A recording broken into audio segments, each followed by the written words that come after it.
یہ ویژولز کافی سارے social media users نے شیئر کیے ہیں اور آپ کو بتا دیں کافی سارے لوگ اس چیز کی مذمت بھی کر رہے ہیں کیونکہ وادی کشمیر میں پچھلے کافی وقت سے بارشیں نہیں ہوئی ہیں اور وادی کشمیر کی بات کریں تو وادی کشمیر میں گرمی کی شدت کافی زیادہ ہے۔ اسی بیچ اگر ہم کہیں اسلامی طور پر یا قرآن و سنت کی بات کریں تو اللہ تعالیٰ سے رجوع کیا جاتا ہے اور پھر ان چیزوں سے نجات مانگی جاتی ہے یا بارشوں کے لیے خصوصی دعا کی جاتی ہے۔ قرآن و سنت کی بات کریں تو نماز استسقاء یا صلاۃ الاستسقاء کا اہتمام کیا جاتا ہے اور ہم نے دیکھا بھی ہے جب بھی ایسی سچویشنز آتی ہیں، بارشیں نہیں ہوتی ہیں، ڈراؤٹ جیسی سچویشن ہوتی ہیں، خشک سالی ہوتی ہیں تو ویسے دعائیں ہوتی ہیں،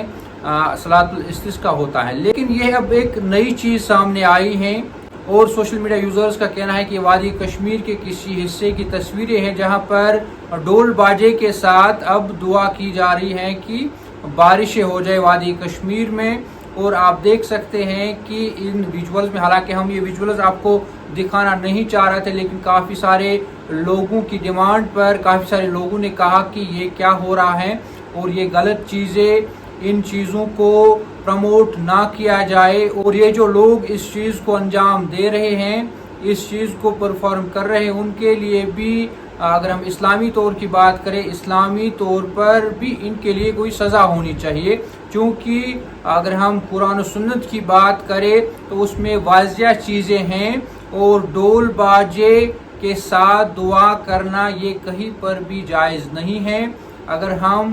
اسلام کی بات کریں، قرآن و سنت کی بات کریں تو وہاں پر واضح چیزیں ہیں کہ اگر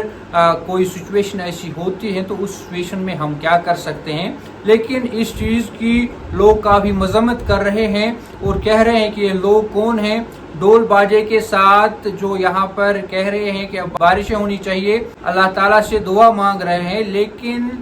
یہ غیر شرعی طریقہ ہے، شریعت کے بالکل خلاف ہے، قرآن و سنت کے خلاف ہے، کیونکہ ڈول باجے کے ساتھ آپ اللہ تعالیٰ سے رجوع نہیں ہو سکتے، اللہ تعالیٰ سے آپ کا کنیکشن نہیں ہو سکتا ہے، چاہے میوزک ہو یا ڈول تاشے ہو، ان چیزوں کا ذکر کہیں پر بھی نہیں ہے۔ یہ اسلام کی بات کرے تو وہاں پر ان چیزوں کے لیے بالکل بھی جگہ نہیں ہے۔ لوگوں کا اس میں کنسرن ہے، وہ کہہ رہے ہیں کہ ان لوگوں کے خلاف اگر ہم اسلامی طور طریقے کی بات کریں تو اس چیز کے اندر ان لوگوں کے خلاف کارروائی بھی ہونی چاہیے جو اس چیز کو مذاق بنا رہے ہیں۔ آپ ان ویژولز میں بھی دیکھ سکتے ہیں، حالانکہ ان ویژولز کو ہم اپنی چینل پہ نہیں دکھانا چاہتے تھے، لیکن جیسے کہ ہم نے پہلے ہی کہا کہ لوگوں کی کافی ساری کالز آئی اور انہوں نے کہا کہ آخر یہ ہو کیا رہا ہے۔ اگر قرآن و سنت کا طریقہ واضح ہے، قرآن ہمیں گائیڈ کرتا ہے کہ کس سچویشن میں ہمیں کیا کرنا ہے، تو اب جو ایک یہ نیا فتنہ اب سامنے آ رہا ہے کے خلاف اگر ہم وادی کشمیر کے علماء کی بات کریں تو ان کو بھی بات کرنی چاہیے، اویئرنیس پھیلانی چاہیے کہ ان چیزوں سے یہ جو لوگ ہیں جو یہ کر رہے ہیں، جو ان چیزوں کو انجام دے رہے ہیں، وہ